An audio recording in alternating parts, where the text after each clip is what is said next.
What if your spending is emotional? Hey, don't get pissed off at me. I'm just asking the question. What if your spending is connected to your emotion? What if your money struggle is not caused by what you buy, but by what you are trying not to feel?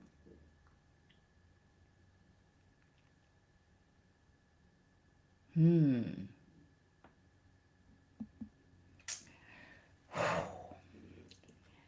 This is Identity First, where we learn to interrupt emotional patterns and realign our thinking in response with intentionality versus impulse, which is really important. Just saying. So let's step into today. Wrong question, right response. So when I look at that, the wrong question is, how do I stop spending so much money? That leads to people being very judgmental, saying it's they're the problem, that kind of thing. What if that's the wrong question? What if the right response was actually to ask yourself, what emotion am I trying to manage with this purchase? What if that was it? How do I stop spending so much money? Again, it's not it.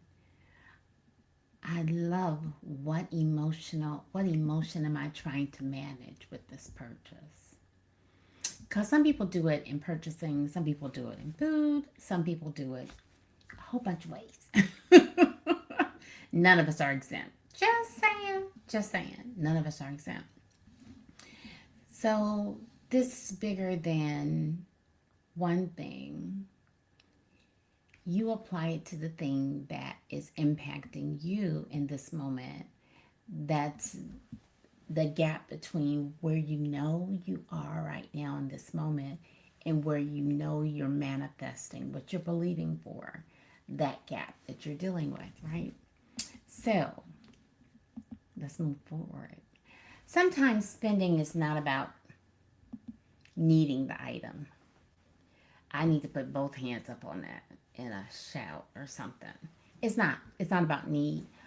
In so many cases, it's about relieving, needing to relieve something, needing to express something, needing to sometimes look for the endorphin that kicks in when we purchase, that high that we get, that I've been attempting to get with exercise. That you may be buying comfort after a difficult day. Let's face it. I mean, me going to spend money to buy something, and this dress is one of those examples that I have on. It's really cute. However, I saw it. I don't need it. I bought it because I liked it, but there was an endorphin connected to it, right? Now I'm buying it cash. So don't take yourself out of this just because you're spending cash or all your bills are paid. Because stewardship is deeper than being able to pay things off. Stewardship is the connection to, is this the best value for the resource, time, energy, money, talent, whatever, that I can use and serve myself and others? Stewardship is, for me, it's God owns it. If he was asking me, well, Johnny, why did you do that with my money? I'll be like, or is it like, hey, and it's not that it's a negative thing to buy or not to buy. However, if it's from an emotional perspective, that's where the issue can snowball. So sometimes we're buying for recognition because we feel overlooked. I mean, I remember one of my clients previously purchased high end items because they felt like with the high end item that took them to another level, but nobody knew behind the curtain what was happening. So the stress and all of those things from purchasing things to get the recognition that they desired was actually trapping them and hurting them. So is that we may be buying control because another part of our life feels uncertain. Some I remember when they were talking about a lot of people losing their jobs and all of that, and or there was right after um, the CR continuing resolution. You know, people had been off work for I don't know 40 plus days, and we're not getting paid. Now they were going to get paid eventually. Praise God. However, when the I was surprised that the spending skyrocketed. But this aligns to that because they're saying, I'm going to control my money. They may have gotten income from other sources to take care of their bills. So to them, it was extra. They weren't going to not purchase things for their children, themselves, whatever. It's like, I'm going to control my life. I'm just asking. This is just a question, right? How does it help us when we're dealing with uncertainty? See, the purchase is the visible item. The emotion is the pattern underneath, which is not visible. Emotions are feelings. So the purchase is the visible. The emotional pattern underneath is not. Before you spend, you said, Johnny, how can I help this? How can I resolve and become a better steward of what I have in my hand? How can I not sometimes be triggered by things? This doesn't mean you ain't gonna buy nothing. Let's be real. The trust is real. Okay, just saying. But before you spend, take a moment and pause and identify what you're feeling. Okay, so one of the ways I do it is when I'm out and I'm shopping or looking for something, not in a place of need, but looking for something. I put what I want in the cart. I put all the things I want in the cart. And then I go by the area to try it on. I'm not going to try it on. 9.9% of the times, I'm not going to try it on. So what I do is I go back through it. So I've gotten the endorphin by putting it in the cart. I'm dealing with, okay, however, what is going to add value to where you are in your life?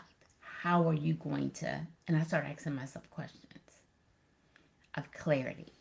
Now, remember we do this, and I love this when we talk about the 99.3, right? 90 seconds, pause.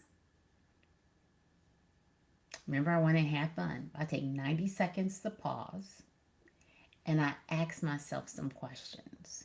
Now, these may not be the exact questions that I'm asking myself, because I'm asking myself, do I need it? Do I really want it? Or is it tapping into an emotional thing? And then the other thing is what supports it or what contradicts it. And the meaningful, what step do I want to take next? So this 99.3 works in every area of our life. I know I'm talking about resources and spending, but some people are not spending just money, they're spending their time. They're spending their energy. They're spending all of those things. So what are you spending that you could redirect to build, to grow, to be more in alignment with who you are created to be? Just a question. So then I go through the card, and let's say I had 10 things. My goal is my personal goal is to do at least less than 50% is what less than 50% of the items in my cart. As I go back through and check. And then the next question I ask myself is, am I willing to release something in my closet to put this into my closet? That's the value statement. Are you willing to let go something that you have already because this is going to provide greater flexibility, is more in alignment with your new style, whatever it is, right? Look at that. Now, do I always win? That'll be an ode to the no. Sometimes I do, sometimes I don't. But it's about doing the one thing. It's about doing the one thing. So the questions I ask myself, and you can ask yourself is, okay, right now, spending, because it can be food, it can be anything you're spending on, right? Is it because you're anxious? Is it because you're disappointed? Is it because somebody said something? Are you lonely? Are you frustrated? Are you trying to prove that you are successful? Are you trying to prove that you're in control? What is the emotion? You see, a budget can organize your money. A spend plan, budget, all of those things. Don't throw up. Some people don't like the word budget. However, it's just a plan. It's just a plan. If you're making your budget after you spend the money, it's not a budget. It's not a budget. It's what you did. It's accountability, but it's not a budget. When you plan in advance and you set aside money for certain things, that's more in line with the budget or a spending plan. But life happens, so you make adjustments, right? So that's the big thing that you can consider. So, but it only organizes your money. Or if you're doing a time management, it only organizes your time. But emotional awareness is a deeper level than just the budget or going out to spend. Emotional awareness helps us interrupt the pattern, the behavior that breaks the budget and causes debt to open, even if you can pay it off. Because I do. I pay my credit, whatever. I pay it off at the end of the month because I ain't paying you interest. So just because, but I'm realigning my money to do that. So is it valuable? Is it what I could do? Or is there something else that I'm doing? And right now I'm doing travel. I'm doing more travel. I have shifted to embracing and enjoying moments. Yeah, I can put on a dress or an item or whatever, and it's cute, and I am cute. However, going on a trip with people that you care about or people that you need and seeing things, that's where I am right now. So I'm realigning.